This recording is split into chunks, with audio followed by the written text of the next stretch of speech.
I still remember the exact moment I saw it. A tiny number, a correction mark, a grade that didn't add up. And I thought, maybe I'm wrong. Maybe I'm being paranoid. Maybe I'm just one of those moms who overthinks everything. But I wasn't wrong.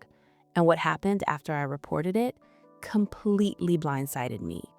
My name is Rachel, and I need to tell you what I did and why half my daughter's school still hates me for it. My daughter Emma is 12. She's smart, she works hard, and math has always been a subject she genuinely struggles with.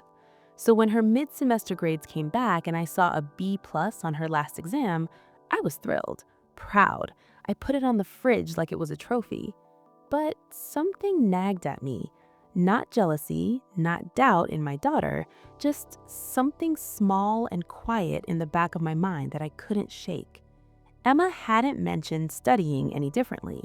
She hadn't said the test felt easier. She'd actually come home that day saying, and I remember this clearly, "Mom, I blanked on like half of it." And yet, B plus. I told myself, kids underestimate themselves all the time. Maybe she did better than she thought. I let it go. Until parent-teacher conferences. I sat across from Miss Harmon, young teacher, third year at the school, always put together, always smiling. The kind of teacher everyone loves, the kind you trust automatically.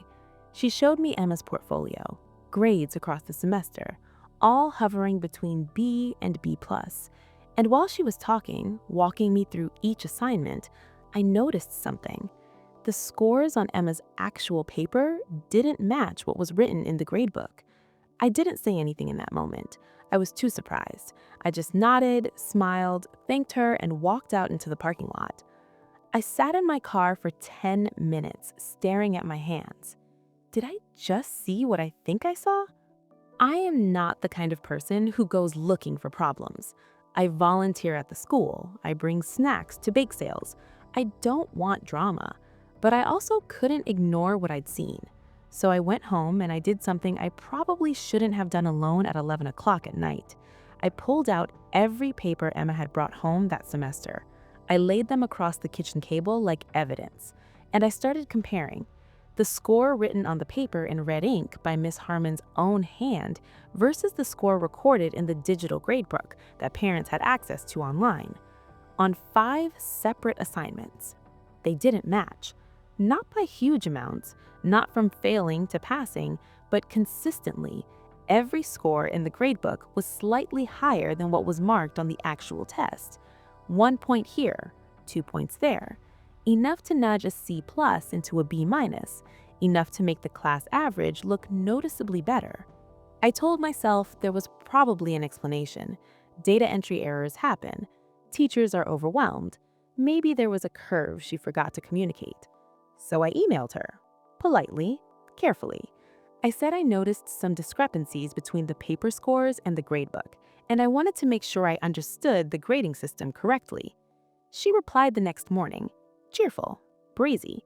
She said the gradebook reflected adjusted scores and that she sometimes applied a participation modifier that wasn't always noted on the papers. I read that email 3 times. Something about it didn't sit right. A participation modifier that quietly inflates exam scores across the board with no documentation, no communication to parents? I reached out to 2 other moms I trusted. I asked if their kids' paper scores matched the gradebook. They checked. They didn't. Here's where it gets complicated, because this is the part where I had to choose. Do I let it go? After all, the grades were going up, not down. No one was being hurt in an obvious way. The kids were happy. The parents were happy. Miss Harmon was clearly popular. Who was I to blow that up? But here's the thing that kept circling in my mind, late at night when I couldn't sleep. If those grades aren't real, then the kids don't actually know where they stand. Emma thinks she's making progress, but is she? Or is she falling further behind a gradebook that doesn't tell the truth? What happens when she gets to 7th grade, to high school, to a real exam that no one adjusts?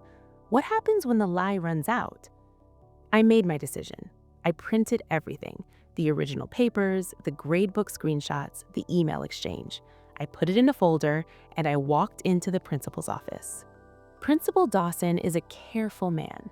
He listened, he asked good questions, he didn't dismiss me, and then he said the words I wasn't fully prepared for. Mrs. Rachel, if what you're showing me is accurate, this could be a serious issue. He asked for 2 days to look into it. 2 days later, he called me back in. He had reviewed the full gradebook across the entire class for the entire year. The pattern was consistent, not just in Emma's grades, across all 31 students.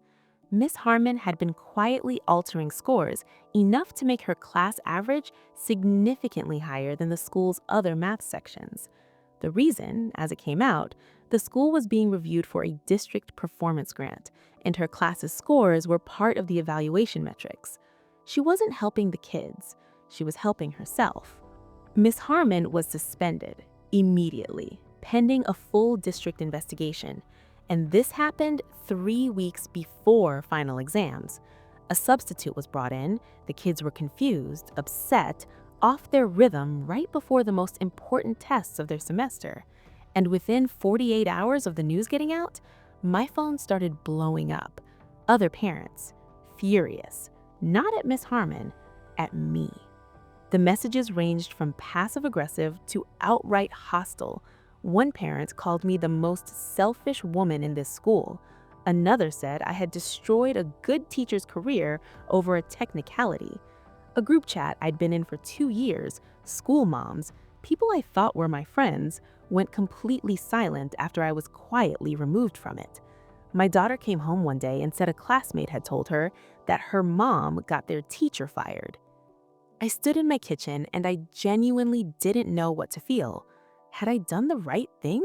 Or had I just blown up 30 kids' school year and one woman's career over a few grade points that, in the grand scheme of things, didn't matter?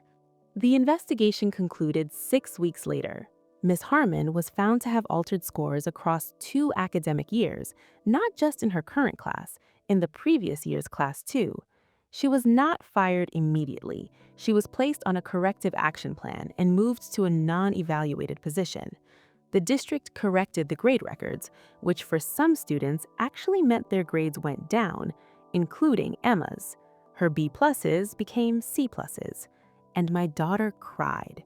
Not because she was angry at me, she understood once I explained.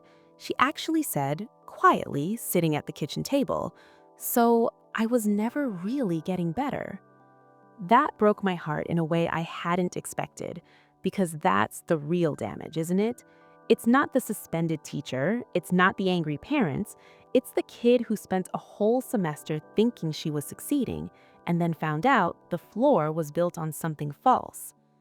I don't know if I'm the am I in the story. Some days I feel completely certain I did the right thing. Other days, when I think about Emma's face at that kitchen table, I wonder if I should have just let it be. Let the lie keep running. Let her have the confidence, even if it wasn't fully earned. But then I think about 7th grade, about high school, about the gap that would have kept growing between where the gradebook said she was and where she actually was. And I think someone had to say something. I just didn't expect it to cost this much. The other parents eventually moved on. The group chat drama faded. A few of the moms even apologized quietly over the summer. But I still think about Miss Harmon sometimes. I think about what pressure must have felt like to be a third-year teacher, being evaluated on metrics you don't fully control, trying to protect yourself the only way you knew how. I don't excuse what she did, but I understand it a little more than I expected to. And maybe that's the most uncomfortable part of this whole story. There's no clean villain here, just a system that puts the wrong kind of pressure on the wrong people, and a mom who decided the truth mattered more than the peace. I'd do it again, I think.